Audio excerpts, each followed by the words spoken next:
Assalomu alaykum qadrli teletomoshabinlar. Samarqand telekanalida kun mavzusi ko'rsatuvi.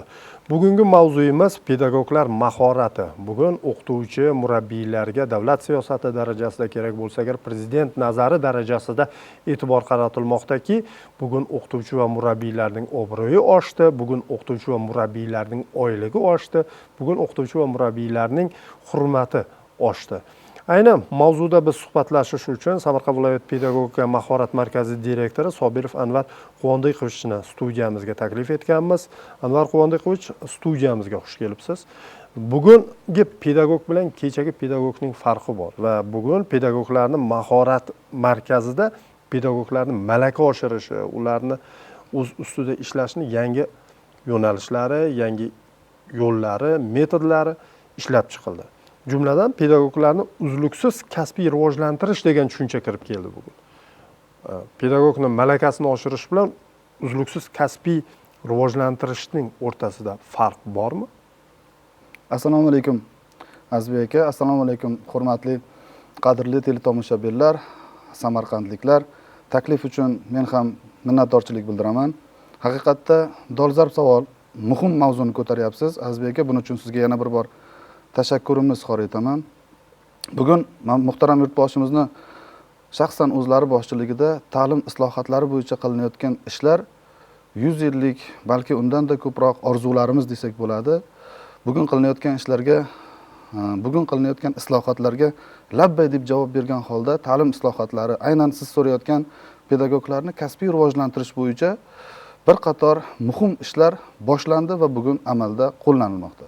Muhtaram yurtboshimizning 2024-yil 21-iyundagi 231-sonli qarori pedagoglarni kasbiy rivojlantirishning chora-tadbirlari to'g'risida va ushbu qaror yuzasidan 30 dan ortiq qaror, farmon, buyruqlar ishlab chiqildi. Ushbu hujjatlar asosida bugun pedagoglarni uzluksiz kasbiy rivojlantirish tizimi yo'lga qo'yildi. To'g'ri, malaka oshirish tizimi bilan uzviy chambarchas bog'liq, ammo bugun pedagoglarni uzluksiz kasbiy rivojlantirish yangi bosqichga ko'tarildi. Avvalgi qo'yilgan fundament asosida yangi bir pog'onaga chiqdi. Hayot davomida ta'lim olish, uzluksiz ta'lim olish degan tushuncha bor. Biz ko'pincha unga amal qilar edik, amal qilmas edik. Lekin aslida bugun pedagog o'z ustida doimiy ishlamasa, o'zini o'zi rivojlantirmasa, xo'p, o'zini ustida sohasi bo'yicha yangiliklardan bahramand bo'lmasa, yangiliklarni o'rganib faoliyatida qo'llamasa, uning kelajagi qaysidir ma'noda aynan o'sha pedagogning kelajagi xavf ostida. Chunki xuddi shunday qurollangan keyingi pedagog uning o'rnini egallaydi. Nega desangiz, bugun mamlakatimizda oliy ta'lim bilan qamrov anchagina oshdi. 3 barobar oshdi desak bo'ladi oxirgi 8 yilda. Chiqayotgan mutaxassislarimiz son jihatdan va sifat jihatdan yuqori bosqichga ko'tarilib boryapti.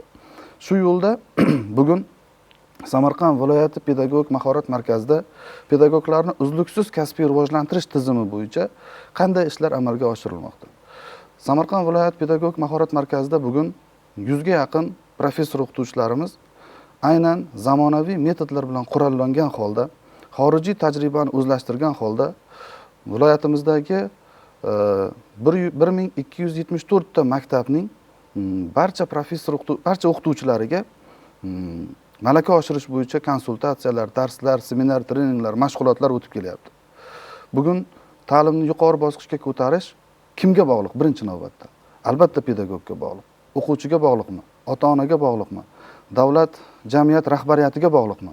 Hammasiga bog'liq. Lekin eng birinchi o'rinda pedagogga bog'liq. O'qituvchi o'zgarmas ekan, o'qituvchining har bir darsi sifatli bo'lmas ekan, ta'lim sifati haqida gapirishning hojati yo'q.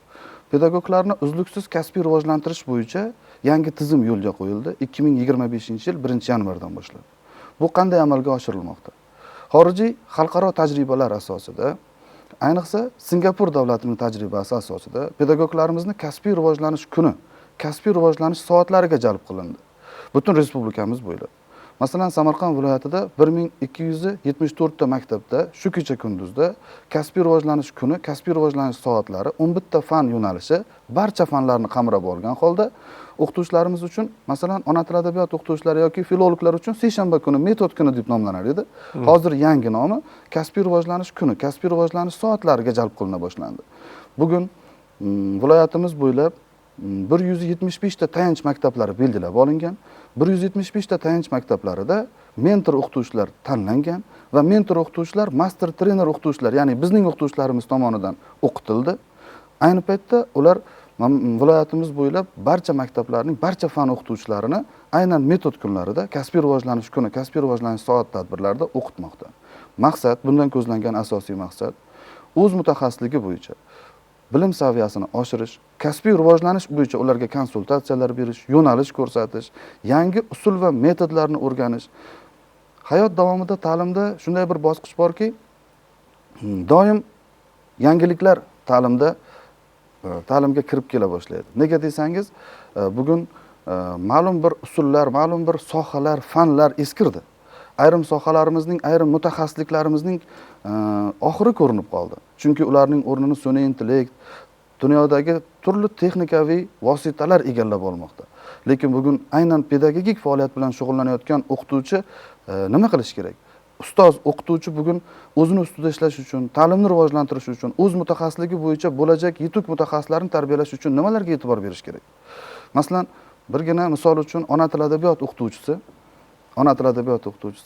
yaqingacha grammatik qoidalarini yodlatish, kitoblarni, badiiy asarlardan parchalar va badiiy asarning to'liq variantini o'qitish bilan shug'ullanar edi. Lekin o'quvchilarimizni mustaqil fikrlashiga, o'quvchilarimizni kreativ fikrlashiga, o'quvchilarimizni tanqidiy fikrlashiga va bugun hayotimizda eng dolzarb hisoblangan, bugun ona tili adabiyot o'qituvchilarimiz tayyorlab berish kerak bo'lgan nutqiy kompetensiyalar, o'qib tushunish, tinglab tushunish, so'zlash, yozish bilan bog'liq kompetensiyalarni egallashga bugungi yangi avlod darsliklarimiz qaratilgan.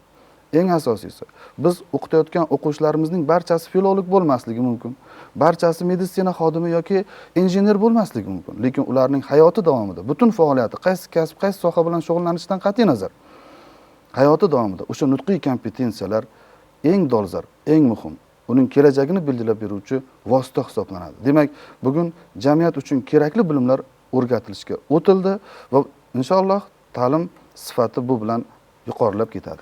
Yuqorida bir gapni aytdingizki, bugun ta'lim sifati deganda, yaxshi kadr tayyorlash deganda biz baribir xohlaymizmi yo'qmi, o'qituvchini bilim darajasi, o'qituvchilarning sifati bunda muhim rol o'ynaydi dedingiz.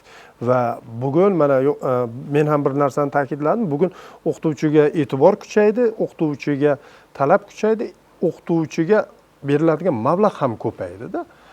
Va bugun o'qituvchi ham o'sha pedagoglar mahorat markaziga kelib, ilgarigiday menimcha fikrlamasa kerak, menga o'rgating deb talab qilsa kerak, yangi metodlarni, yangi yo'nalishlarni, yangi qo'llanmalarni qo'llashni o'rgating deb so'rasa kerak, to'g'rimi? Bugun kelayotgan o'qituvchilar sizni markazingizdagi xodimlarga, sizga qanday talablarni qo'yapti? Yana muhim savol berdingiz. Rahmat. Bugun pedagog malaka oshirishga, uzluksiz kasbiy ta'limning muhim bir bosqichi bo'lgan malaka oshirish va qayta tayyorlash tizimiga yetib kelganda qo'yayotgan talablari avvalgiga qaraganda ancha yuqori. Nega? Chunki maktabda bir xil soat shtat birligida ishlayotgan ikkita o'qituvchining maoshi bir xil emas. Ikkalasi ham 20 soatdan dars beradi. Ikkalasi ham matematika fani o'qituvchisi. Biri 12 million oylik olyapti, biri 4 million oylik olyapti.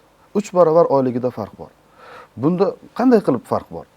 Albatta, o'z mutaxassisligini bilish darajasi bo'yicha milliy va xalqaro sertifikatlarga ega bo'lgan, xorijiy tillarni bilish darajasi bo'yicha ma'lum sertifikatlarga ega bo'lgan va eng muhimi, mutaxassisligi bo'yicha attestatsiya toifalariga ega bo'lgan o'qituvchilarimiz bugun maktabda kerak bo'lsa $2000 miqdorida maosh olyapti.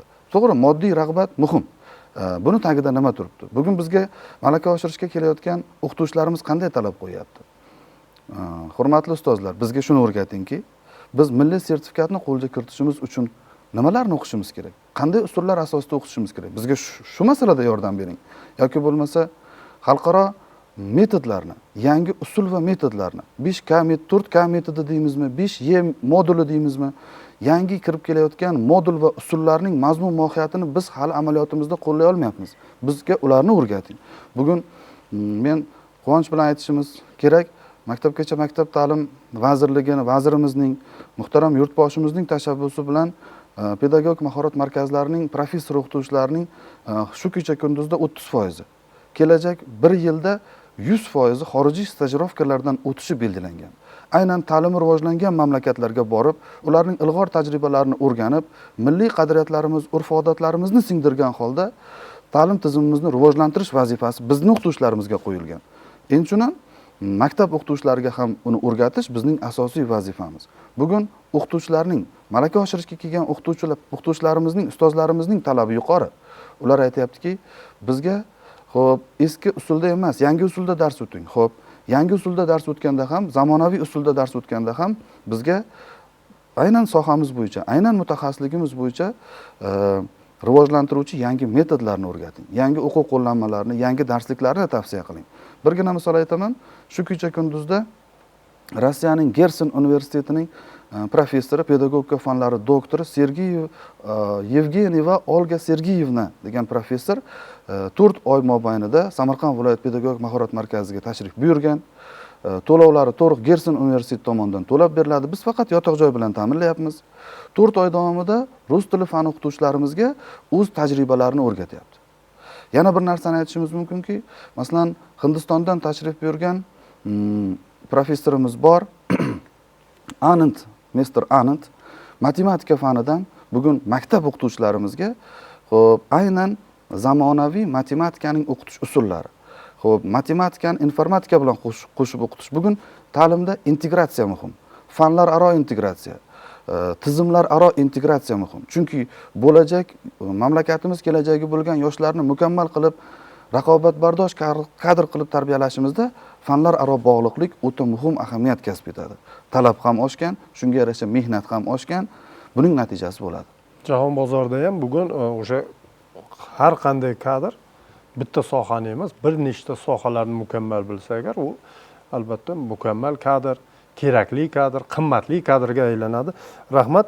Va yuqorida bir gapni aytdingiz, bugun pedagoglarni uzluksiz kasbiy rivojlantirish yo'liga o'tdik. Bu o'zimizda aslida bunday olib qarasak, millatimizni qoniga, joniga singib ketgan bir yo'nalish desak ham mubolag'a bo'lmaydi. Sababi maqollalarimizdan ham ko'rinib turibdi-da, beshikdan qabrgacha ilm izla. Bugun o'qituvchi, ustoz, murabbiy qayerda to'xtasa agar, o'sha yerda qotib qolish ehtimoli juda katta. Va bora o'sha turgan joyida siz aytgandek o'tib ketadigan yoshlar keladi. Xo'sh, bugun kelayotgan o'qituvchilar va siz rahbarlik qilayotgan mahorat markazidagi professor o'qituvchilar, mana aytyapsiz, xorij tajribalarini o'zlashtiryapmiz. O'zimiz ham xorijga eksport qiladigan bironta uslublarimiz, yo'nalishlarimiz bormi? Albatta. Bu dolzarb savol. Hayotdagi har bir yangilik qiyos asosiga quriladi. Yoki bo'lmasa, ilm fanda ham, ta'limda ham, biznesda ham, umuman ilmiy tadqiqotlarda ham chiqib keladigan yangilik taqqoslash, qiyos asosiga quriladi. Masalan, yaxshilik bilan yomonlik, oq bilan qora yoki mutaxassis sifatida ega bilan kesin bir-biriga qiyoslanganda ularning ijobiy va salbiy tarafi yoki muhim jihati namoyon bo'ladi. Biz bugun faqat ta'lim tizimimizda xorijiy tajribadan foydalanmayapmiz. Bir zamonlar bizda mavjud bo'lgan ota-bobolarimiz shu usullar bilan dunyoni zabt etgan, renesansni qurgan metod usullar bor madrasa ta'lim tizimimizda. Xo'p, arifmetikamiz bilan bog'liq, jo'grafiyamiz bilan bog'liq, astronomiyamiz bilan bog'liq, riyoziyot bilan bog'liq. Ayniqsa biz Samarqand zaminida turibmiz. Biz samarqandlik pedagoglarimiz Mirzo Ulug'bek yaratgan o'sha metod va usullar bugun xalqaro tajriba bilan omuxta qilinib, qo'shilib, yangicha bir bosqichga ko'tariladi. Bugun masalan, o'sha Hindistondan kelgan Anand, Mr. Anand aytayapti. Sizni pedagoglaringizda, sizni maktab o'qituvchilaringizda vaziyatga moslashuvchanlik o'ta kuchli. Xo'p, gumanizm ruhida, insonparvarlik ruhida o'quvchilarni tarbiyalashga moyillik va bu ularning qon-qonida bor, o'ta kuchli. Va yana bitta narsa bor.